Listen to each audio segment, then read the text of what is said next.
Muy buenas tardes a todos y todas. ¿Escucha? Hola Otzi, buenas tardes. Muchas gracias. Bienvenidos, bienvenidas a este encuentro de fundamentación jurídica. Yo soy Walter Gerardo Valencia Jiménez y las voy a estar acompañando en este ciclo. Les había programado una reunión para la semana anterior, pero bueno, digamos que como todo el sistema ha estado, digamos, un poco digamos, lento, un poco también ha tenido algunas dificultades para poder acceder a él. Entonces, digamos que no quise dejarles esa clase grabada, sino que más bien esperé para que tuviéramos nuestro primer encuentro hoy. ¿Cuál va a ser la lógica de nuestro encuentro? La idea es que podamos abordar, el objetivo para hoy es abordar tanto la lectura fundamental número uno como la lectura fundamental número dos. Les voy a comentar también cómo va a ser la lógica de nuestro curso y también compartirles algunas lecturas adicionales que son completamente voluntarias y con las cuales pueden ustedes acceder. Esto pues fundamentado en la ley 23, protección de los derechos de autor, que me permite en este escenario compartir, en escenarios académicos, compartir pues lecturas que están con los derechos de autor protegidos, pero que, insisto, por estar en la universidad nos permiten compartirlos. Se los voy a dejar ahí en el link. Es esta plataforma para que puedan acceder a ellos. Listo. Ya les creé un grupo en Team. Ahí les van a llegar la invitación. Parece que hay dos, se duplicó, no sé que se ha duplicado ese enlace. Entonces, vamos a mirar a ver cómo hacemos. Ya les compartí el de esta reunión y espero pues el de las próximas, porque eso no cambia ese enlace para que se puedan conectar. Allá en Canvas les aparece en los anuncios. ¿Listo? Entonces pueden acceder por ese lado. Nuestro encuentro siempre van a ser todos los miércoles de 6 a 8, a no ser que tengamos, pues, digamos, alguna dificultad que no pueda conectarme y lo programamos para, para otra eventualidad. Les voy a compartir también, entonces acá, esperen un segundo, en el chat para los que puedan ver con posterioridad la, la grabación. Entonces ahí en el chat le dan clic, este los va a enviar a una plataforma que es NB, que es esta. Entonces simplemente se registran, nombre, apellido y enviar. Listo. Em, Les va a aparecer ahí con el paso a paso, es un inglés muy básico. Se registran y aquí pueden tener tres textos que les he compartido. El código de Hammurabi, el tratado de Beccaria y un texto es el país que se hizo a tiros, que vamos a comentarlos más adelante también, que vamos a estar conversando como ahí al respecto. Listo. Les he dejado también la posibilidad para que ustedes realicen esos trabajos. Las entregas nuestras son en equipos. Em, Ahí están escenario uno, 2 y 3, que va a ser nuestra primera entrega. La idea es que esas entregas las puedan hacer en equipos. Yo lo he dejado para que ustedes formen los equipos de manera libre, para no meterles como un grillete. ¿Por qué? Pues porque la experiencia que he tenido Es que algunos, cuando les pongo el grupo obligatorio, entonces, ay, no, que es que fulanito, que es que menganito no se conecta, es muy indisciplinado. Entonces, la idea en la universidad, muchos sé que ya son profesionales, muchas ya sé que son profesionales, pero algunos no. Entonces, lo que nosotros hacemos como estrategia es buscar comunidades de virtudes. ¿Qué significa eso de comunidades de virtudes? Pues que me voy armando un buen equipo, un grupo que trabaje, que sea juicioso, que se conecte, que esté interesado, porque pues habrá personas que no están interesadas en trabajar en equipo, entonces pues cada uno tendrá que sortear las dificultades, porque la universidad y específicamente la facultad, y por supuesto pues en lo particular, estamos preocupados porque las distancias que se generan por la educación virtual puedan, digamos, esas brechas, distancias, brechas, puedan acercarse un poco al trabajo en equipo. ¿Por qué? Porque cuando evalúan los programas virtuales, muchas personas dicen que, pues, que lo maluco es pues, que no se tejen amistades, no se teje compañerismo, no se, digamos que hay esa distancia. Entonces lo que buscamos es que ustedes se acerquen un poco, que ustedes puedan generar eso que llamo yo comunidades de virtudes. Listo. Entonces ahí por ese lado pueden ustedes formarlos en equipos, les aparece como grupos de trabajo y les voy a limitar a 5 personas máximo. La idea es que mínimo 4, trabajen 4 o 5 personas en esas entregas. Creo que les aparece a ustedes como entre la semana número 3. Si tienen alguna dificultad con esas fechas, pues me informan, porque este curso ha empezado un poco, que no sé si es que es residual de otro que se creó o qué pasó, pero bueno, digamos que pues, para nosotros estás como em, nuestro primer encuentro. Entonces, ahí les quedó, ya les dejé el grupo. ¿Cómo identificarlos? Ustedes entran a personas y ahí están, ustedes mismos hacen la matrícula. Se les permite formar los grupos. El que primero entre el grupo queda como, vamos, como líder ahí. Los trabajos los entrega solamente una persona, solo me entrega uno y por supuesto con el nombre de todos. En la academia, en el derecho, siempre se utilizan las normas de citación, cualquiera que sea. Nosotros recomendamos las APA porque parecen ser como que todas las revistas las están exigiendo, son las más usadas. Entonces, es importante que vayan ustedes en manera didáctica o autodidáctica mejor, eh, pues trabajándole a las normas APAS. ¿Cómo le hace uno? Muy sencillo.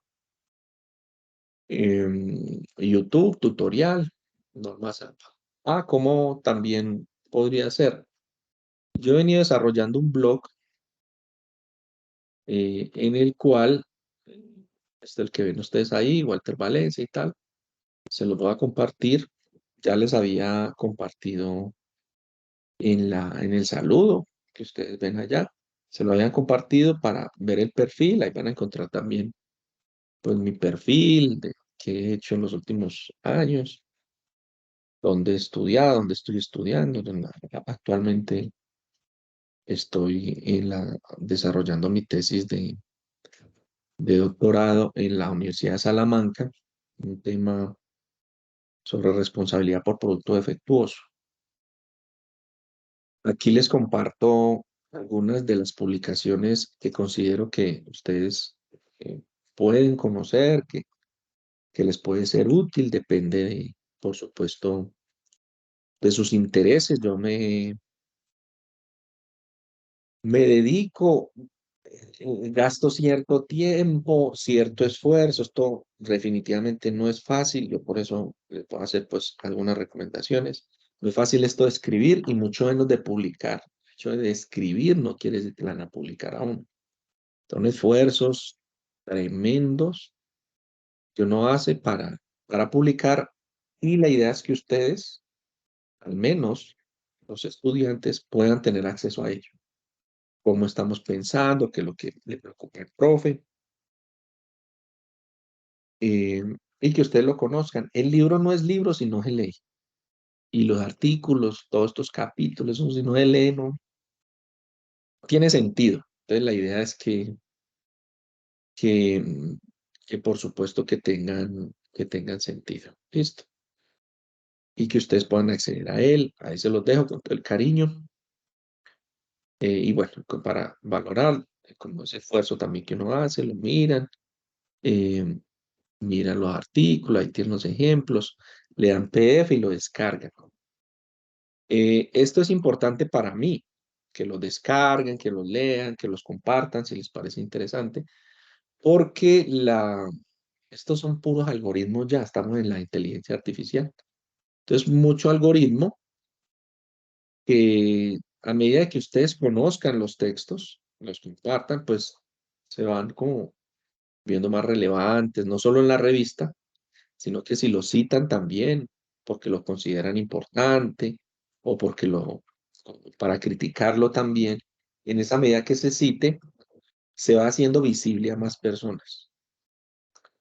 Y pues esa es la idea de la comunidad académica, y nosotros en la universidad, cuando digo nosotros, la universidad, la facultad, los investigadores que trabajamos en esto, pues queremos darle visibilidad a esta comunidad académica en la que hacen parte ustedes y por supuesto yo.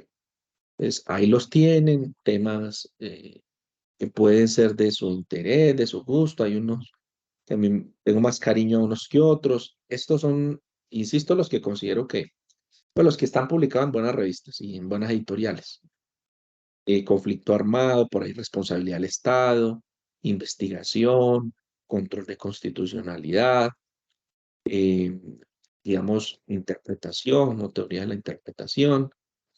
Por aquí hay uno que me gusta mucho, que este es de la consulta previa, que es una tipología que estamos empujando con el doctor Iván, con la doctora eh, Alexandra, que estamos desarrollando una propuesta que puede ser útil para las luchas territoriales. Este es un caso simplemente, el caso de las semillas, el caso de la resiembra, pero a mi juicio puede ser aplicado en otros escenarios. ¿Listo? Entonces, ahí tiene, son revistas, vea, como bien rankeadas, no es que lo publican en cualquier lado. Esta revista creo que es B.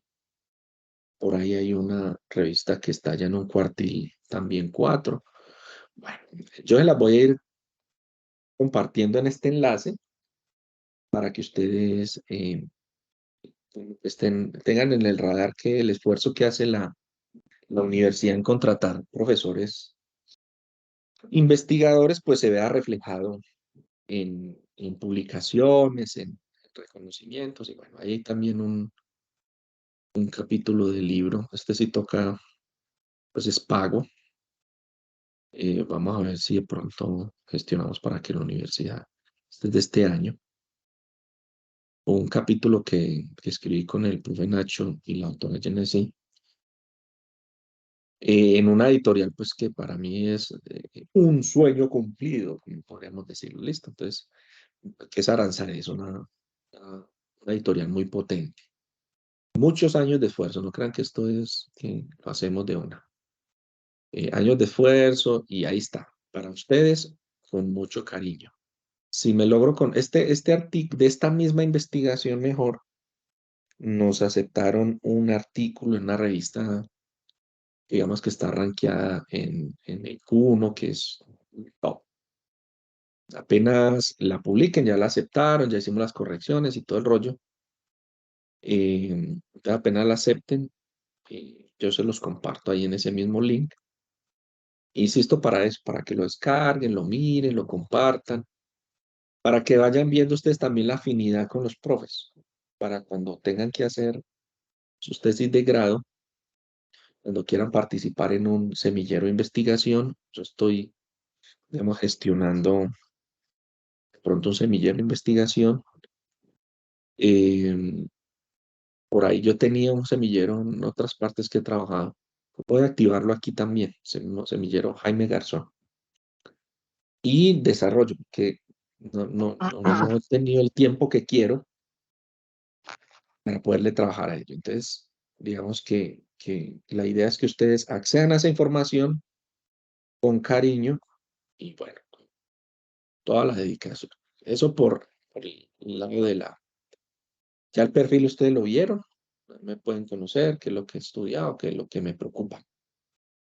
En el otro enlace los va a enviar, insisto, a estas lecturas que les comparto, no son obligatorias. Decía Estanislao Zuleta que obligar a leer equivale lo mismo que prohibir. Este es para que ustedes puedan ampliar. Muchas personas, muchos de ustedes, de hecho, les voy a pedir el favor que los que estén conectados, no es llamar a lista, no estoy llamando a lista, sino es para saber desde dónde conectan, para que ustedes no me vayan conociendo. Entonces ahí en el chat, un saludito, buenas tardes, profe, me conecto desde tal latitud, municipio tal, ciudad tal, porque hay muchos que están en ciudades donde hay buenas bibliotecas y otros no, o sea, en municipios donde están alejados de la voluntad del Estado, entonces no hay bibliotecas. O las bibliotecas que hay, digamos, bibliotecas en pocos libros. Yo les comparto textos de los que voy a estar comentando, textos que me parecen fundamentales para pensar de una manera reflexiva, crítica, que es mi recomendación, y ustedes los pueden descargar. Esto es gratuito, sin ánimo de lucro. Entonces, está, digamos que dentro de las protecciones o mejor excepciones de los derechos de autor. Entonces, ahí, protegidos y les voy a ir armando un paquetico.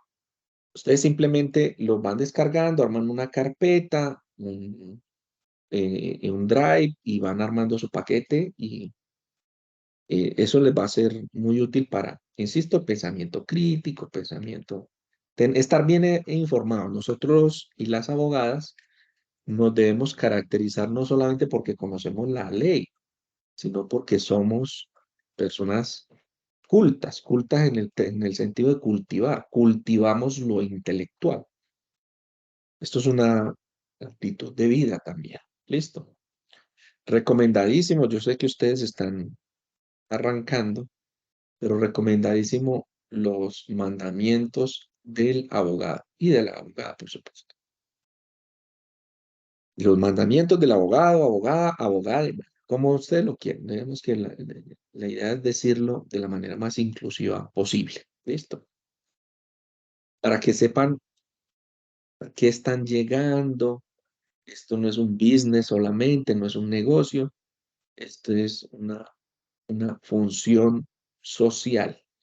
Los abogados cumplimos una función social y es materializar la justicia. ¿Cuál justicia? Y ya con el tiempo, al menos yo le apuesto a la Rawls de John Rawls. Se los compartiré también si quieren. Porque para mí es fácil encontrar la información y a veces para ustedes no es tan fácil. Yo les comparto. Que voy a la biblioteca, cojo el libro, lo escaneo y se los comparto para que ustedes que están en algunas latitudes, insisto, puedan tener acceso. ¿Listo? Entonces, esto respecto a, pues a lo que he hecho, a dónde vamos, qué es lo que vamos a estudiar. Ya ustedes han tenido la oportunidad de entrar a la plataforma Canvas, váyanse familiarizando, entran curso por curso. La plataforma Canvas funciona de manera conectada con Teams. Yo programo en Canvas y él me crea en Teams automático. pero ha estado como que no sé por qué, entonces me tocó volver a programarlos, crearles una reunión y, eh, y por supuesto, eh, crearles una reunión, invitarlos uno por uno. Eso es un trabajo que me llevo casi todo el día con los cursos que tengo. ¿Dónde van ustedes a encontrar las grabaciones? Muy sencillo, entran ahí al grupo, a ese grupo de Teams, entran a ese grupo por aquí, yo les, los equipos, perdón, entran a los equipos, les muestro aquí, entran a equipos, nosotros estamos, a ver, creo que es este,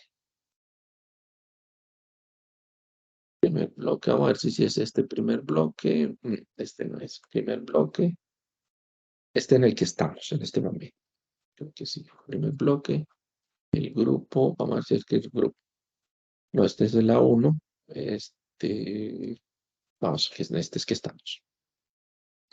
Entonces, en este estamos en esa reunión, ¿cierto? Ustedes pueden venir al chat,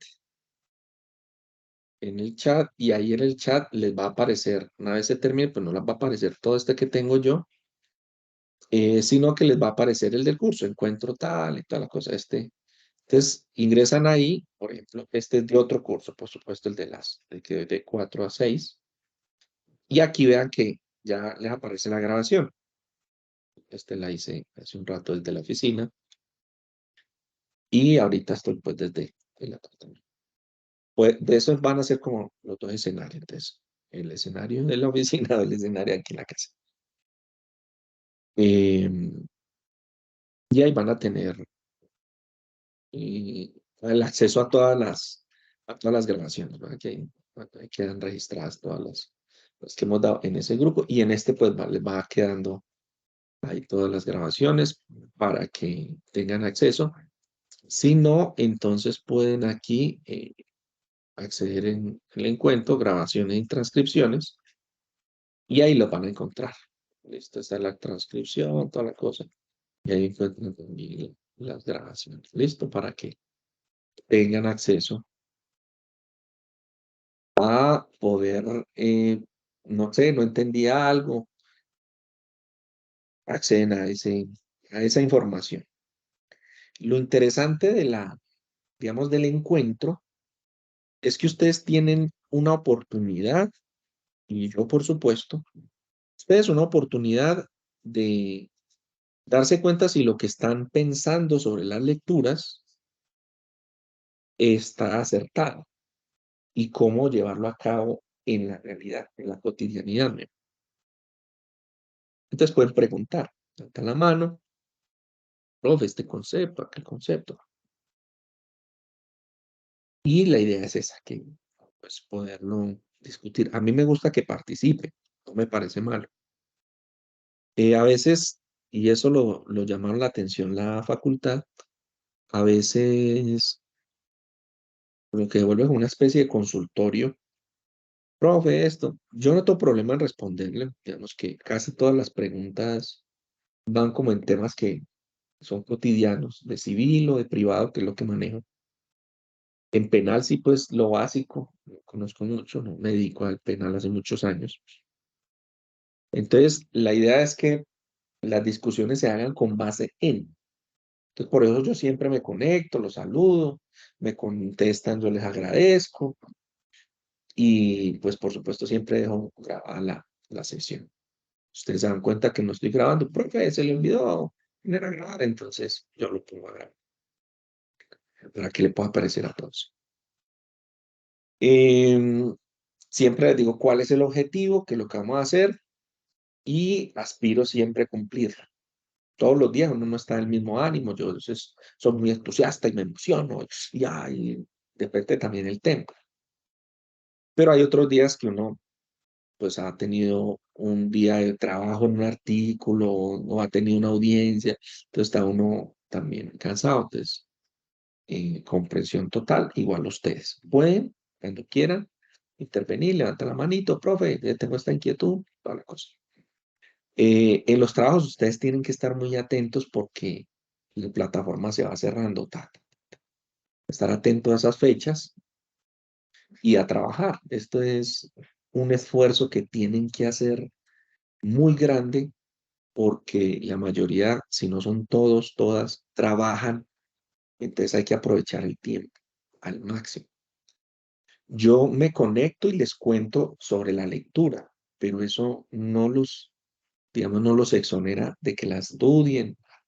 Les doy unas recomendaciones porque considero que hay que ampliar la información siempre. Esa información es buena, yo no digo que no, pero hay que ampliarla porque el abogado que no lee es cada vez menos abogado. Ese es uno de los mandamientos, leer. Esa es la clave. ¿En dónde está el secreto? Decía el discípulo al maestro. El maestro le decía, el secreto está en la lectura, la reflexión y la comprensión. Leer, reflexionar e intentar comprender cómo con la discusión. Esa es digamos, la trilogía. Quiero comentarles sobre el origen del derecho colombiano. El origen del derecho colombiano está atravesado, digámoslo, por fechas. ¿Cómo así que por fechas? Es la forma en la que tenemos nosotros, es la forma en la que nosotros utilizamos para ubicarnos un poco dentro del discurso, pues, lamentablemente, eurocéntrico o euro norteamericano, ¿cierto? Ese es realmente el discurso que tenemos nosotros. Estamos intentando tejer otros discursos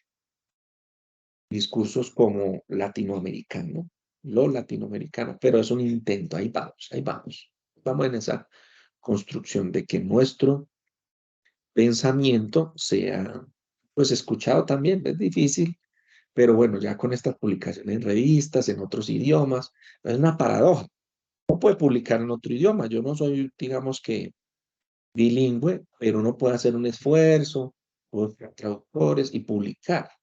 Pero muchas veces publican en un segundo idioma, en inglés, que ese es como un lenguaje más conocido, y entonces no lo leen. Y como tengo profesores, amigos, colegas que publican en otros idiomas y en Colombia no los conocen. Sí, son tremendos tesos en inglés y tal, y en Estados Unidos hasta los leen, pero bueno, ¿cuál es la finalidad de ese asunto? Sino es llegarle a la mente de cada uno de ustedes y al corazón. Siempre yo lo diré así. Esa es la finalidad. Entonces, fechas, son fechas que uno va trazando. Cuando nosotros hablamos de la historia, siempre estamos muy dados a pensar una línea, como una línea en la que vamos metiendo fechas. Y eso está bien, es una de las funciones lineales de analizar la historia. Pero el análisis de esa historia debe estar atado también a contextos que son una función que decía el profesor Carlos Eduardo Vasco, que es la función del zoom, como de poderse acercar, alejarse, para mirar el contexto también. Entonces nos permite analizar en un momento histórico qué pasaba en distintas latitudes. Y eso nos permite comprender, y ya sea los fenómenos, ya sea en términos, digamos, más matemáticos, en hechos atómicos, como lo plantea Wittgenstein, hechos atómicos. Entonces, esto es muy importante, poder ver en esa línea. El derecho nuestro es un derecho, eh, hay un autor que es Diego López, el profe Diego López, muy conocido, un profe también, eh, profesor de la Universidad de los Andes y toda la vaina. El profesor Diego López habla de teorías bastardizadas, se llama la teoría impura del derecho. También los puedo compartir. Es un texto bonito, muy criticado por Gargarella, pero un texto chévere. Entonces, el derecho en Europa, para centrarnos un poco en Europa, Estados Unidos, Europa, Estados Unidos y nos vamos a China. Listo. Pues la historia que conocemos, ustedes, yo, es la historia de Europa. Pues, que los presocráticos, Sócrates, Platón y Aristóteles, el Imperio Romano. Entonces, ese imperio romano muy fuerte. Y el imperio romano, pues, Alejandro, podríamos decir que conquistó gran parte, yo creo que me voy la mano ahí, no tan grandote, pero conquistó gran parte de Europa. Él lo pararon allá.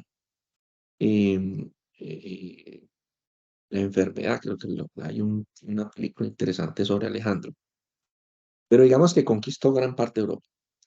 Y al conquistar gran parte de Europa, llevó no solamente la cultura, sino el derecho romano. Derecho romano, los reyes, la república y el imperio. Son las tres fases del derecho romano.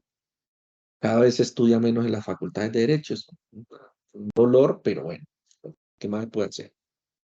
De ese derecho romano empezaron a codificarse, eran unas prácticas, la verdad, eran unas prácticas que empezaron llevándose a escritos, se llevaban a escritos. Y entonces lo que hacía el rey, lo que hacía el emperador, era ver qué era lo que se acostumbra, porque era un imperio grande. Entonces se acostumbraba a crear algo que llamamos nosotros hoy el pluralismo jurídico. ¿Cómo así que el pluralismo jurídico? Ah, muy sencillo. Em, el reconocimiento de la coexistencia de distintos sistemas jurídicos. Esto es muy actual. Hoy se muestra como, ay, lo más gomelo, más chévere, hoy, o sea, no, es que yo trabajo en pluralismo jurídico, pero eso ha existido desde los romanos. De hecho, en el código de Hammurabi se hacen algunos comentarios a el respeto por el derecho ajeno, que era el derecho de los comerciantes. Entonces, a pesar de que no tenían derechos, se les reconocía la posibilidad de tener derechos. Eso es interesantísimo. Claro, se reconocía el derecho propio de las comunidades y así se generan menos problemas. Claro, cuando esas comunidades tenían problemas con el ciudadano romano, te tenían que regir con el derecho romano. Esa es una. Después aparece el gentilis o el derecho de gentes o el gentum, también no. El derecho del otro, de la propiedad a la propiedad quiritaria. El jus quiritum, por eso lo llaman así algunos. El derecho quiritario era el reconocimiento a otro que no es ciudadano como los derechos de ciudadano. Entonces, un ejemplo, yo me quiero ir a comprar un apartamento en Tailandia o en la isla de Bali. ¿Por qué? Ah, pues porque yo veo los videos y me parece muy bacano, todo tan bonito por allá, esa agua tan hermosa. Voy. Yo no soy tailandés, ni mucho menos llego, soy un extranjero, pero me respetan derechos que se le conceden a los extranjeros. Igual en Colombia, aquí llega un extranjero, la misma constitución de ciudadanos y extranjeros, pero los extranjeros en Colombia tienen los mismos derechos que los ciudadanos nacidos en Colombia, o los nacionales, más bien. Pero cuando dicen tienen los mismos derechos, son los mismos derechos civiles, o sea, pueden gastarse en la plata, pero si comete un delito, pues tendrá que responder. Por supuesto, tienen que cumplir las normas de Colombia para estar. Hay que tener una visa o tener un pasaporte y un reconocimiento del Estado. Colombia exige visa a algunos estados, no a todos, pero algunos uno entra con el mero pasaporte y otros con visa. Igual que nosotros vamos para España o para la Unión Europea, pasaporte, pero si queremos ir a Disneylandia, toca una visa. Una visa es un aceptado, un revisado, revisado. Lo hemos revisado, pum, y le ponemos un visado. Entonces, y se le autoriza el ingreso. Y eso es economía también, eso vale.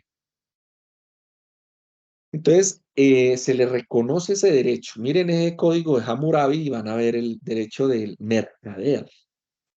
Entonces es interesante. Se empiezan a llevar a esos códigos y aparece un supertexto que es muy importante, que es el Corpus Civilis Romanorum de Justiniano. pero aparece para ustedes y para mí lo importante es la idea de códice, de codificar. Codificar es llevar a una codificación, a una, digamos, a una tabla lógica. Entonces, si por aquí tengo un código, aquí tengo uno a mano, código de comercio. Les recomiendo que compren un código, lo impriman o bueno, tengan acceso impreso. ¿Por qué razón? Porque la materialidad parece, y digo que parece porque no hay información científica, parece que genera memoria, genera recordación. Esa es la diferencia entre el libro, pues tiene un olor, tiene una existencia material que nos parece que nosotros somos más materiales. Por eso lo del Internet de las cosas. Eso tiene mucho sentido. Algunos afirman eso. Entonces es chévere porque ustedes van comentando, ¿no? A medida que los van editando los códigos, pues los van comprando. Nosotros vamos a comentar mucho el Código Civil y la Constitución en nuestro curso. Esos son como y otros códigos, pero esos son como los que más vamos a. Lo chévere, por ejemplo, del Código Civil es que pocas veces de reforma. eh, Cuando se reforma, pues uno va haciendo su anotación ahí. Pila, esto cambió. Pilas, sí, no pasa nada. Lo de la Constitución la quieren cambiar todos los días, pero uno le va metiendo ahí y va conociendo las reformas.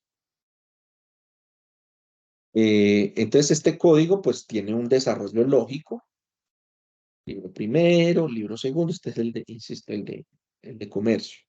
Libro tercero, libro cuarto, libro quinto y libro sexto. 6 libros. El Código de Comercio. Si ustedes van al Código Civil, van a encontrar 4 libros y ordenados de manera lógica, pues la lógica de este código de comercio, eh, actos comerciales, sociedades, digamos que tiene una lógica que es muy parecida a la forma en la cual nosotros estudiamos el derecho.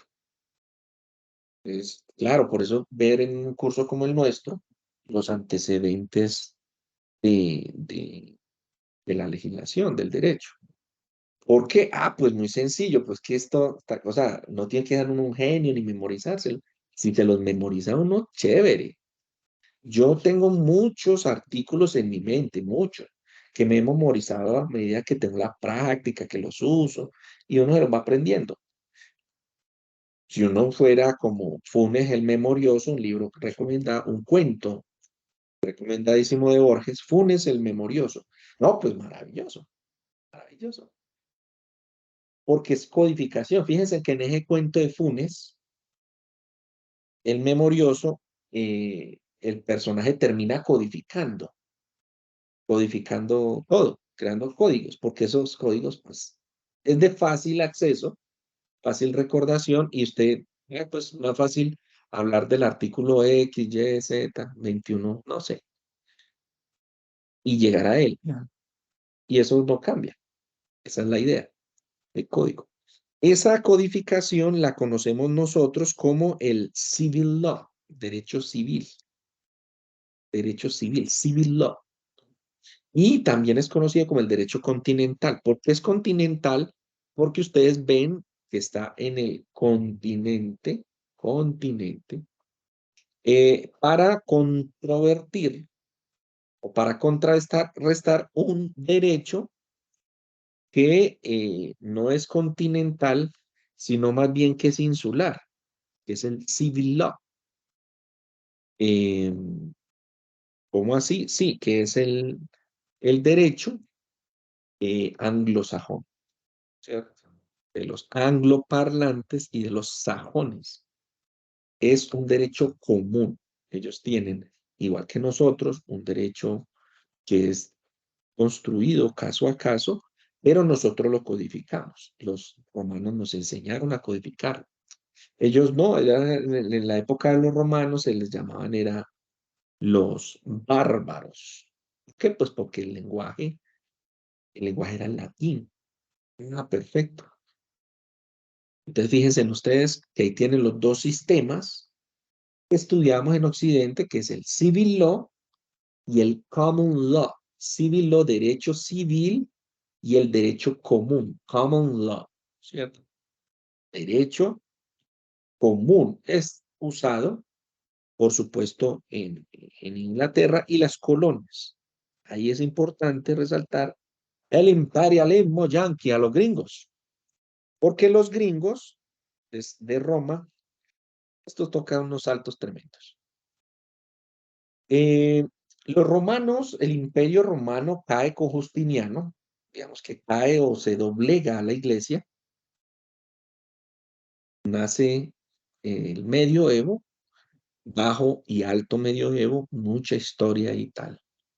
Becaria, que es el texto que les compartí ahí sobre delitos y las penas, que es un manual de las sanciones, cómo se aplican las sanciones, que es el antecedente de todos los códigos penales. Los romanos también tenían códigos penales, eso han descubierto mucho investigador. Pero de ese derecho empezaron los alemanes a estudiarlo y a glosarlo, o sea, a llevarlo a lengua bárbara, a lenguas incultas, porque se consideraba que la lengua culta era el latín. Todavía ya no se estudia. En mi época era voluntario, los que estudiábamos latín, no, digamos que no lo obligaban. A mí no me obligó a estudiar latín, lo hice por mutuo propio, o sea, por gusto, por voluntad propia. No me hice un gran latinista, no conjugo y declino, pero digamos que conozco un poco. En el estudio de un libro muy famoso que es Los 2 años de latín, latín y griego. Los filósofos, los teólogos sí estudian latín, sí estudian griego, todavía, espero. Para nosotros los abogados es muy importante el latín porque nos da cuenta de reglas muy antiguas que están desde el derecho romano. Yo lo digo de forma como irónica o no sé si decirlo de forma como burlona, y es que el latín sirve para los abogados impresionar a los no abogados. Esa es la lógica. Digamos, porque es lo que se hace realmente, es como, pero muy útil, que puedo comprender la institución. Entonces, locus regis actus, a mí me encanta porque es como Harry Potter. Entonces, me gusta y cómo suena, no sé, de pronto en el pasado fui un monje de esos latinistas, no sé, pero me parece chévere porque también esa regla no cambia. Entonces, loci regis actus, eh, digamos que, ¿cómo es que traduce? Sería como eh, el sitio, no, una traducción sería como la ley de donde se realiza el acto. Entonces, hay un accidente, eso sigue vigente, un accidente de tránsito en Bogotá. Entonces, ¿quién va a ser el juez competente? Ah, ¿qué dice la ley? Que el juez competente es el del lugar donde se realizó el daño. Esto también es para el derecho internacional privado, para el derecho internacional público. Eso es un principio loci regis actus o loci regi contractus. Bueno, hay muchos, non bis idem. Hay un listado muy amplio, casi que infinito, de reglas que vienen del derecho romano y que irradian el derecho colombiano. Ese derecho romano empezaron a glosarlo los alemanes y los franceses, alemanes, italianos y franceses. Se mantenían enganchados. Los ingleses también mantenían, pues recuerden la guerra Inglaterra-Francia, pues terminaron que de aliados en el siglo XX, que es la Segunda Guerra Mundial, pero básicamente había bastantes disputas. De hecho, eh, pues los franceses también en ese momento de guerra, en otros, varias fechas, bueno, pre-revolución, pre-independencia, pues verían, por eso era que querían más impuestos Los ingleses a los gringos le pedían más impuestos y también, en el caso de los franceses, pues porque vivían en guerra. Y la guerra hay que financiarla. Entonces, en Francia, y los franceses, esto es importantísimo, los franceses pues ya venían glosando esas normas, la monarquía francesa. Pero llega un punto que nos toca saltar. Vamos, 1776, 1789. Listo. Voltaire, esto está en un libro que se llama Los Miserables de Víctor Hugo. Voltaire, después del iluminismo, entonces, recuerden, baja edad media, alta edad media, renacimiento. Con el renacimiento, pues hay una libertad de pensamiento y empiezan a caer las revoluciones. Entonces, Revolución Francesa, que usted ya lo conoce, si no hay muchos videos de la Revolución Francesa en 10 minutos. Voltaire empieza a criticar eh, a la monarquía y cómo la monarquía se convertía en absolutismo. Y otros. Entonces, John Locke, Thomas Hobbes, Nicolás Maquiavelo. No son textos maravillosos, si los pueden leer, los pueden encontrar ya en línea. El espíritu de las leyes, El príncipe de Maquiavelo, El espíritu de las leyes de John Locke, eh, y Maquiavelo con su El príncipe, el contrato social de Jean-Jacques Rousseau, eh, a ver, ¿quién más? Jean Bodin también, que son como pensamiento liberal contractualista. Se da la Revolución Francesa y en la Revolución Francesa se crea una época del terror. Una época del terror. ¿Por qué una época del terror? Porque los mismos revolucionarios empezaron a denunciar a los otros revolucionarios. Decían, no, es que este estaba con el rey, qué tal, toda la cosa. Entonces, para la guillotina, chum, chum, chum, chum. Eh, Llega Napoleón a ordenar la casa. Eh, Fíjense lo interesante que pasa ahí. Les voy a dar como otras fechas. Si me equivoco, por años me dispensan. Listo, 1800, creo que es 1808, creo. 878 a 1813. ¿Qué aconteció en esta? Este es el reinado del impostor en los reinos de España. ¿Por qué? Porque Napoleón empezó a hacer lo mismo que hizo Alejandro. Voy a apoderarme de Europa. Y empezó a conquistar, tenía un ejército fuerte, empezó a conquistar. Y empezó a conquistar y le dijo a los reyes españoles, bueno, ¿qué quieren como Pablo Escobar? Plata, plomo. ¿Qué quieren? O dimiten en mi favor o me los bajan. ¿Qué quieren? Entonces, no, vamos a dimitir en favor. Entonces, los reyes católicos dimitieron en favor de Napoleón. Pero a Napoleón no le interesaba irse a esas tierras tan cálidas, porque España, podríamos decir que en la época era cálido comparado con el resto de Europa. Pues en la estación igual, no ha cambiado. Pero no les gustaba, era como que no les gustaba, por ejemplo, a los de digamos que veían más, que no más fríos, no les gustaba. Entonces Napoleón estaba intentando pues conquistar lo que hoy conocemos como Rusia eh, y puso allí a su hermano, que le llama, su hermano José o Chepe, también conocido, Chepe el borracho, así le decían. El rey impostor porque eran borrachín. Y entonces los reyes católicos pues se aguantaron el varillazo. Fíjense en la fecha en la que estuvo ahí el rey impostor. ¿Por qué es importante esta fecha? Porque recuerden nuestra independencia. 1810-19.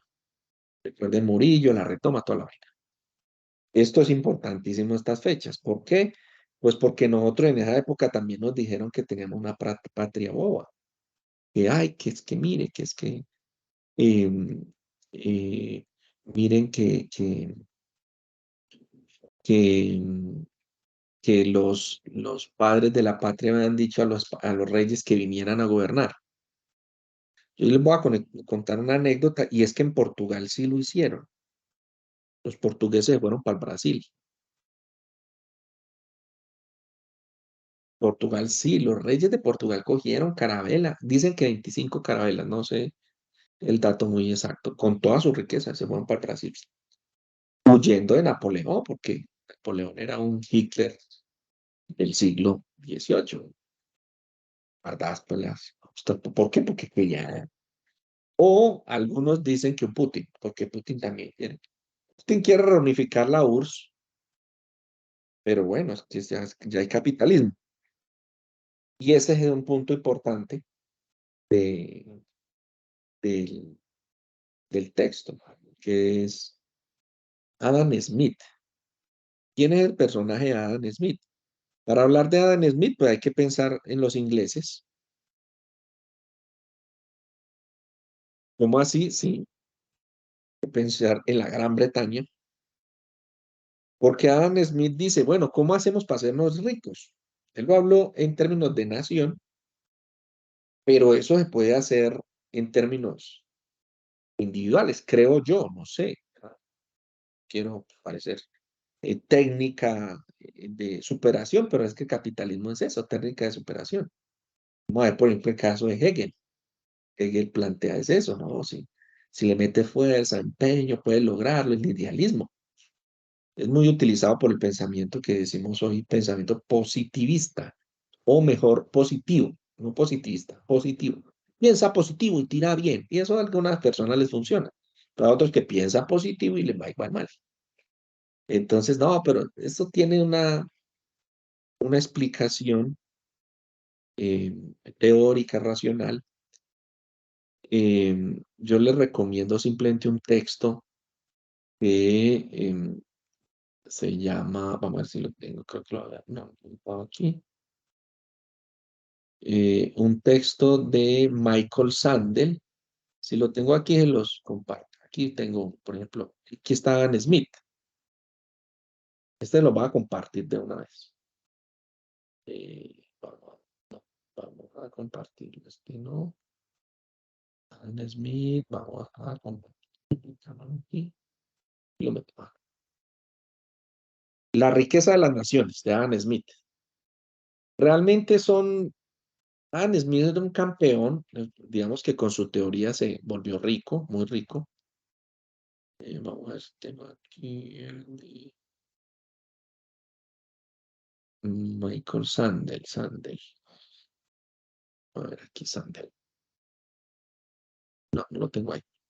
Es un texto muy bonito, se llama de Michael Sandel, el profesor famosísimo de la Universidad de Harvard. Eh, Se llama, eh, ay, el subtítulo es ¿Y dónde está el bien común? Se llama La meritocracia, algo así. Sobre la meritocracia, yo lo tengo, se los comparto. Un texto es lo mejor que he leído en varios años, es muy bueno. De los mejores, no digamos el mejor, de los mejores, porque hemos tenido literatura interesante. Pero esa es una literatura muy potente, la de Sandel, la meritocracia. ¿Y dónde está el bien común? Así creo que es. Eh,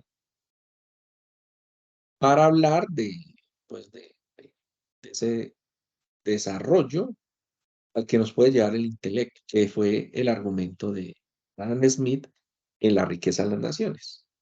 Arranca hablando de un alfiler, un texto recomendadísimo, lo pueden leer. Es genial para comprender un poco cómo funciona la cosa. Entonces, Adam Smith dice, vean, la mejor forma de hacerse uno rico o la nación rica es aprovechando las ventajas. ¿Qué ventajas tengo yo? Y uno lo podría pensar también en lo personal. Entonces, ¿qué ventajas tienen los escoceses? Pues el whisky, y por eso tienen un monopolio del whisky. ¿Por qué tienen un monopolio? Pues porque se les dio una denominación de origen. Entonces, yo no puedo hacer whisky en Colombia. Ay, ¿por qué? Porque es que somos muy bruticos. No, aquí podemos también hacer destilado de maíz, de cereales, o destilar cerveza. Usted coge unas cervezas, las destila, que le va a salir pues más muy caro, pero con unas cervezas, las destila y les va a salir, em, les va a salir whisky. Le sale monchín y el monchín después lo añejan y whisky. O sea, le sale un aguardiente de cereal, lo meten en barricas y es el whisky. Ese es el de... em, sí, Mario, la clase queda grabada y la pueden encontrar en el chat. Listo. Entonces, ¿qué es lo que dice Smith? Ah, claro, ventaja. ¿Cuál es la ventaja? Pues aprovechemos estas ventajas. Aguas muy bien filtradas de la Alta Escocia, aguas muy puras, entonces el sabor va a ser pues más agradable. Eh, por ejemplo, en Colombia, ¿qué ventaja tenemos? Pues que aquí pega un café, crece un café, se reproduce un café muy aromático, muy suave, muy floral, dulce, pues para los consumidores o feinómanos, como yo, consumidores como ustedes y yo sabemos que el café, uy, qué rico, y lo compararon pues con un café de los que venden en Estados Unidos que realmente no vale la pena. ¿No? Son acá, ¡ah! ¿Y es por qué? Pues porque cogen y tuestan el café para que lo agranden y valer un poco más. Cafés muy quemados, pero tiene el mismo efecto. ¿Cuál es el efecto? Pues me tomas 5 cafés y cada actividad. Y esto es importante, lo del café, para la historia de los Estados Unidos, que eran unos bebedores enfermizos de té, porque su tradición era la del té. Té, eh, digamos, de la India, que era de las colonias, llevaban el té y tomaban té, les impusieron un impuesto. Los gringos dijeron, no, nosotros tenemos el café, que es más activo. Pero el café se toma en las tardecitas, en las mañanas, activar la gente. Entonces, eso es lo que dice Adam Smith. Smith, aproveche sus ventajas. ¿Cuáles son sus ventajas? Había un amigo de Smith que era David Ricardo. David Ricardo le decía, sí, parcero, sí, Smith, es verdad que la ventaja competitiva, pero hay que hablar de ventaja comparativa. O sea que no me puedo dedicar solamente a cultivar cereal para el whisky, no me puedo digamos, dedicar exclusivamente a perfeccionar las técnicas de un buen café, sino que tengo que realizar otros cultivos, otras variedades, para no generar dependencia. Fíjense en que esa hipótesis de David Ricardo de cumplió la pandemia. Nosotros todos contentos haciendo plata, que no, que eso que es una crítica ahí. Que los empresarios colombianos que quieren mucho la empresa colombiana. Ay, entonces, ¿por qué tienen las maquilas en China? ¿Por qué tienen la maquila en el sudeste asiático? Pues porque allá no se pagan derechos laborales o son muy precarias las condiciones laborales. O sea, les sale más barato el producto. ¿Y generaron qué? Dependencia. En Estados Unidos no se producían tapabocas. En Colombia, yo creo que muy pocos. Entonces, dependencia total. David Ricardo, ¿qué dice? No generemos dependencia. Ventaja competitiva y ventaja comparativa. O sea, tengo que mediar la cosa. ¿Listo? Esto es importante porque estos pensadores empezaron a desarrollar un argumento que atraviesa al Estado y es, ¿qué es lo que debe mover al Estado? Pues el billete. Hablemos en un solo lenguaje. ¿Cuál lenguaje? El lenguaje del dinero. Pues todo lo podemos llevar al lenguaje del dinero. ¿Qué necesita? Salud. ¿Qué es salud? Dinero. ¿Qué necesita? Vivienda. ¿Qué es vivienda? Dinero. ¿Qué necesita? Ustedes y yo lo sabemos y lo probamos en carne propia. Estudiar. Dinero. Sí, entonces ese es el argumento capitalista, que por supuesto para nosotros en la Constitución tiene un capítulo aparte, el capítulo económico 332 y siguientes de la Constitución, libre empresa. Pero es que es tan difícil una Constitución que tiene un modelo neoliberal y una Carta de Derechos generosa. ¿Quién va a pagar por la Carta de Derechos? Y esto no lo estoy diciendo yo, lo dijo la doctora Elena Alviar hace más de 10 años. Por ahí tiene un artículo. ¿Quién va a pagar por el Estado Social de Derecho? Decía mi señor padre, que en paz descanse, del cuero es que salen las correas, mijito. Claro, del cuero, de dónde sale el billete, pues de la producción. El billete no sale los pobres, del que no lo tiene, de la producción. Por eso es que ustedes y yo estamos en una paradoja, porque en la cúspide están los millonarios que crean las leyes o pagan, tienen el lobby, y abajo está el que no tiene plata. Y el de arriba que dice, no, pues que paguen los de abajo. Las gallinas de arriba, digamos, le tiran los huevos a las de abajo, digámoslo así. Entonces, claro, nosotros no tenemos la posibilidad de poder gestionar leyes a favor de la clase obrera, clase trabajadora, llámenlo como quieran. No, yo no soy un obrero, yo soy un pequeño burgués. También, pero tenemos que pagar. Los tributos están diseñados para ustedes y para mí. Pues creo, la mayoría. Puede ser que algunos estén más arriba, no sé. Pero si no pagas impuestos es porque estás en una de esas dos franjas, o arriba o abajo. O en la mitad, pero evadiendo. También, como decía el director de la DIAN, muy pioso y muy majo, al Congreso de la República, dicen, no, es que esto no es evasión fiscal, esto es elusión fiscal. Si quieren ver esas historias de un par de años atrás, sí, un par de años ya, es una perla, la verdad, que no paga impuestos. También lo vimos más años atrás, que un presidente de la República, una vicepresidente de la República, que paga más la secretaria de ellos, de impuestos, que ellos mismos. Eso no es de nuestro solamente. Estos en Estados Unidos también lo mostraron así, como el hombre que era el dos más rico de los Estados Unidos pagaba más impuestos su trabajador. ¿Por qué? Porque se crean exenciones, estímulos, bla, bla, bla, bla, bla. Capítulo 332, capítulo económico de la Constitución, 332 y siguiente. ¿De dónde viene? Ventaja competitiva, ventaja comparativa, time, money. El tiempo es dinero. Eso es interesante. A menos que no me guste, a mí me encanta. Yo soy, digamos que, no un acumulador empedernido, pero básicamente nos gusta también acceder al dinero, pues por eso nos reunimos aquí, más del cariño que les tengo, porque el dinero pues le da uno comodidades, derechos. Fíjense en la hipótesis tan potente de Smith. Ahí tienen ustedes su texto. La riqueza de las naciones, ya lo compartí. El de David Ricardo creo que por ahí yo lo tengo también, se los podría compartir. Ricardo, más se lo tengo aquí y se los comparto. Ya. Los principios de la economía política y la tributación. Ahí está. Eh, David Ricardo. Se los doy como para que los tengan ahí con cariño, y porque se puede también a través de esto que es la educación. Ley 23. Son las excepciones. Listo. Entonces, conclusión para la vida práctica.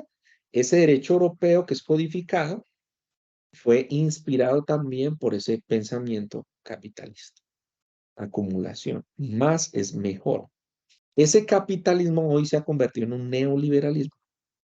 ¿Qué es neoliberalismo resumido a su más burda e imprecisa definición? Es la respuesta a cualquier necesidad tiene que ser económica. A mí me ha servido eso. La respuesta a todas las necesidades económicas. De hecho, pues en mi tesis yo tengo una tesis pues neoliberal, que si no, ¿cuándo va a graduar uno? Nunca. Tesis socialista no sirve para graduarse en universidades capitalistas. Eso es, después de que uno se gradúe, ya puede hacer las críticas, puede hacer, yo lo hago. ¿Qué es lo que le publican a uno? A mí me publican artículos, digamos, abiertos ahí, todos críticos al sistema. Bueno, hago la crítica, un análisis transparente, una reflexión, una crítica. Porque ¿dónde están las matrices? Pues económicas. ¿Quiénes son los dueños de las grandes revistas? Pues las universidades que pagan. ¿A dónde? A Elsevier, que es la capitalización, llevar al neoliberalismo el pensamiento universitario. Entonces, primero era uno publicaba unos libros y a usted le pagaban profesor publica un libro y le daban regalías. Venga, yo recuerdo a mis profesores que me decían, compre el libro, que es muy interesante, y tal, los compraba cuando tenía, pues, de dónde. Eh, y uno compraba el librito y el profe te motivaba también. Y uno estudiaba y con él ganaba, pues porque era el profe que lo escribía. Y eso es interesante, pero ya no existe. Ya los profesores que viven de sus libros, de las regalías de sus libros, yo creo que de pronto López Blanco, que él mismo los edita, los vende, de pronto. Todos los juzgados de Colombia tienen un tomo de el derecho procesal de López Blanco, pero de resto no, eso son las editoriales las que quedan con todo, no le dan las regalías muy pocas. De pronto la literatura que sí se vende, pero un libro de derechos no se vende, no lo compran ni los abogados. Los estudiantes cada vez pues, leen menos y cada vez pues compran menos libros, eso es lógico. Por eso es mi invitación a leer, porque eso está gratis ahí, si tienen el dinero pues compran. Que pues yo no recibo regalías, la verdad no tengo regalías de eso, pero lo hago con cariño. Hay un libro también que tienen acceso. Ese es que es una investigación, el de educación en condiciones de privación de la libertad, un libro interesante para que lo miren ahí gratis. Como, al menos aprovechar eso. Neoliberalismo, las tensiones tremendas. Y entonces esa es como la historia europea. ¿Cómo llega a nosotros esa legislación? Ah, muy sencillo. Pues Napoleón, como les dije, se, se cargó a los españoles, les dijo, me entregan o cómo es que es. Los españoles entregaron y ese código de Napoleón, bueno, Napoleón con más años creó un código. Mandó unos expertos a que codificar, creó el código napoleónico. Ese código napoleónico se pegó un viaje y llegó a Chile. Y de Chile, don Andrés Bello lo trajo a Colombia. O sea, le dijeron, no, don Andrés Bello era un man teso, varios idiomas, y tradujo, pero recuerden que entre Francia y España no querían, pues les tocó entregar. Por eso es que a Nariño lo cuestionaron tanto, pues por la traducción de los, de los derechos del hombre, la Declaración Universal de los Derechos del Hombre. 1789, Revolución Francesa. Y muy interesante que antes de la Revolución Francesa, la independencia de los Estados Unidos. Esa independencia de los Estados Unidos se da pues por ese aumento de los impuestos, necesidad para la guerra y toda la cosa. Entonces los padres de la patria les dicen, no, chao, yo no quiero, vamos a pelear. Se inventaron ahí una vaina de que unos indígenas que habían, eso fue como un montaje, dicen algunos historiadores, pero el cierto del caso es que, pues que los ingleses se independizaron, los gringos se independizaron de los ingleses, Washington, toda la cosa, el primer presidente de los Estados Unidos. Em, y ellos tienen esa tradición del common law. ¿Por qué? Porque son colonia, fueron colonia inglesa. Common law es casos, por casos, no tiene una codificación. En Colombia, entonces, nosotros, fíjense en que esta historia, 1810, 1819, Colombia éramos, no sé si alcanza a ver, espero que sí, si no lo amplían ahí los que están en el celular o no pueden ampliar. Vamos a encontrar, entonces, los cuatro virreinatos de la colonia. El virreinato. Ay, ¿por qué los cuatro virreinatos? Recuerden que los españoles le cambiaron Estados Unidos. Los españoles cambiaron a través de un tratado Estados Unidos, territorios del norte, por las islas del Caribe.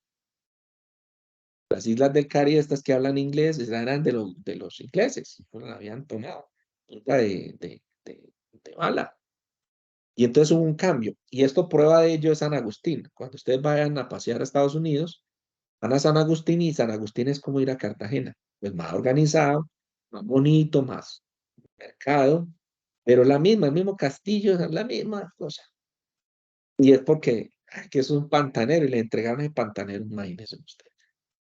yo no recuerdo si es Jamaica, creo que fue Jamaica, no tengo bien pero ahí está, listo. Que en la época era una capitanía general ahí en Cuba, listo.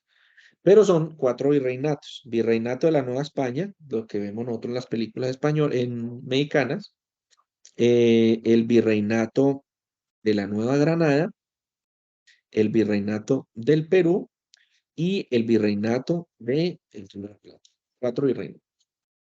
Fíjense en que al darse la independencia, vea que en el dominio portugués, aquí sí llegaron los reyes de Portugal. La independencia, ustedes pueden buscarla ahí. Eso no dio por la época, bueno, en adelante. Por eso es que allá logró cohesionar todo ese territorio tan grande, es que esto es medio continente. Los portugueses tenían medio continente, tienen medio continente, o sea, los brasileiros en este momento. Entonces, ahí en ese virreinato de la Nueva Granada, fíjense que nace la Gran Colombia, que era la intención de, perdón, la Nueva Granada, sí, eso fue así, Nueva Granada, sí, creo que sí. No, la Gran Colombia, que es la otra, que es esta imagen, la Gran Colombia, y después los Estados Unidos de Colombia, porque esa fue la tensión. Eso lo vamos a ver. La lectura número 3, que las tensiones que se tenían. Dale, Sergio, muchas gracias. Pero de qué más, una preguntita, es que ahí cuando hablas pues como de México, cuando se crea ese virreinato, mm, pues me parece particular que pues España con esa capacidad expansionista no se haya querido meter más arriba, ¿cierto? De Estados Unidos, o pues también Estados Unidos no se haya querido como expandir en su momento más. Pues yo sé que después ya buscaron Panamá y eso y otra, tal vez otros tipos de colonias, pero qué fue lo que pasó en ese momento como que paró tanto la cosa ahí en México, pues. Y fíjense que es que Estados Unidos sí era España. Lo que no era España eran las islas es que creo que era de Jamaica.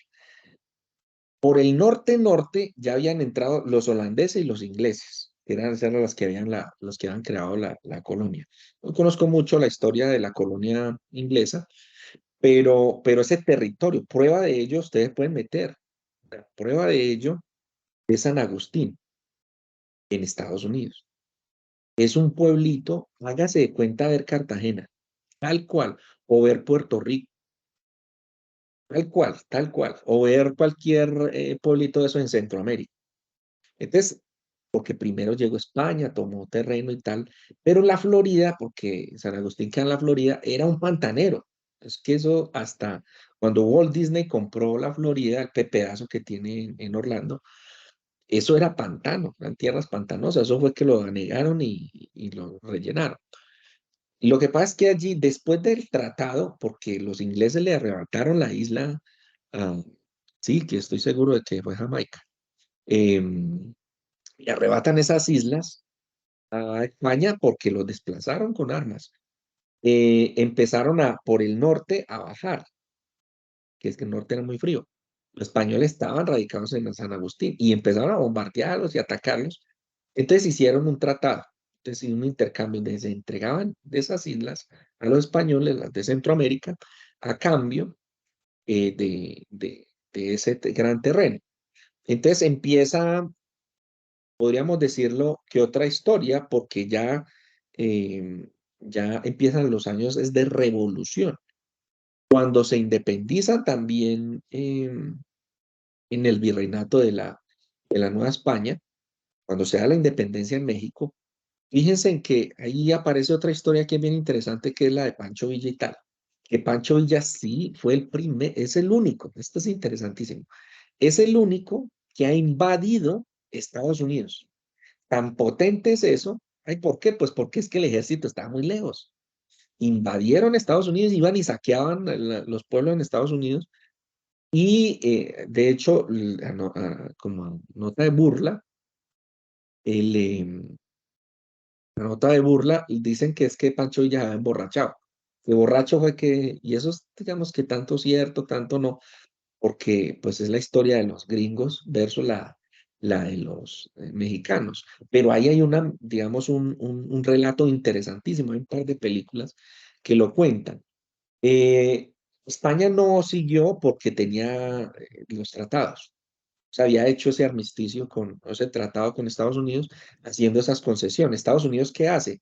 Pues empieza a tomar terreno, pero ya los mexicanos, no de, y lo compra. Ellos compran un terreno, compran un terreno grande. Estados Unidos, es que no recuerdo bien, pero lo compra. Siempre ha asistido con más atención.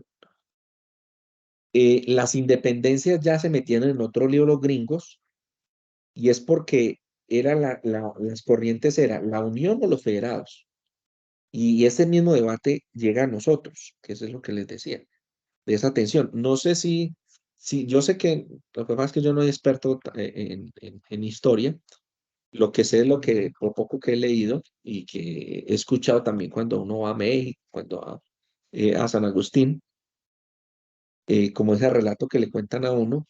Entonces, hasta ahí digamos que ese es como mi conocimiento está bien limitado allí, pero no les doy datos precisos. Pero lo que sí es claro, lo que sí marca es que España sí hizo tratado con Estados Unidos para el intercambio. ¿Listo? Y, eh, y España empieza a decaer. Es que lo que pasa en Europa, que es el argumento que le he estado presentando, lo que pasaba en Europa es clave para entender la independencia de Colombia. Es súper clave. Porque los criollos no es que eran tan, digamos, yo no quiero, digamos, menospreciar, porque pues lo respeto y todo y es lo que nos ha hecho. Pero los criollos también aprovecharon este momento, que era el del rey borracho. Decía, no, entonces independencia. Por eso el tema de la retoma. Y por eso, pues la unión, Santander se dio cuenta que si no peleaban unidos, pues iban a perder ante España. Se unen y crean una constitución, que es la del 19, que, en la cual Simón Bolívar es el presidente y Santander el vicepresidente. ¿Qué pasa allí?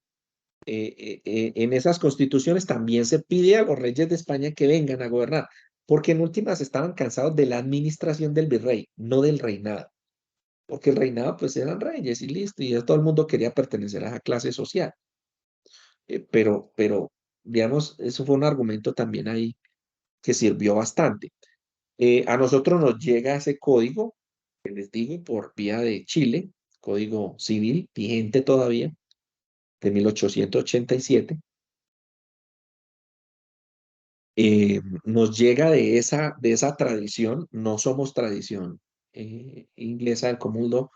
Yo les voy a contar más o menos más adelante el caso de lo que pasó con la Constitución de 1991.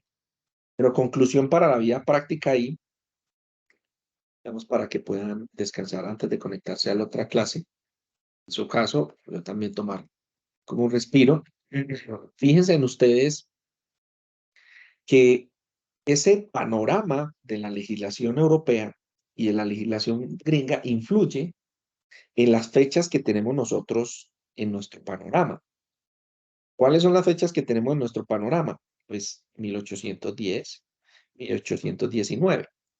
La independencia de los Estados Unidos, la Revolución Francesa, sí, digamos que ambientaron la posibilidad de una independencia en Colombia. En esa época se llamaba eh, pues la Nueva Granada, la Gran Colombia, y ese es el debate que empieza ya en el siglo XIX. Recuerden que Simón Bolívar muere en el 33 y en el 63 es que se materializa el proyecto que tenía Santander, que era los Estados Federados, Estados Unidos de Colombia, que eso espero eh, lo podamos comentar la próxima semana. Listo, no sé si tienen preguntas, reacciones, recomendaciones. Entonces, bueno, mi recomendación, muy juiciosos ahí con la ejecución de las tareas, toda la cosa. Y bueno, muchos éxitos, bienvenidos y la próxima entonces comentamos ya la lectura número 2 y 3. ¿Listo? Y vamos mirando cómo nos vamos poniendo a tono. Muchísimas gracias por conectarse, por escucharme. Espero haya sido de su agrado. Que tengan muy buena noche, muy buena tarde. Hasta luego. Muy buenas noches, Gracias, profe. feliz Muchas gracias. Feliz Hasta noche. luego. Gracias. Luego, profe. Luego. Hasta luego, profe. Buena tarde, hasta luego, buena noche. Descanse. Gracias, profe. Hasta luego. Gracias a ustedes.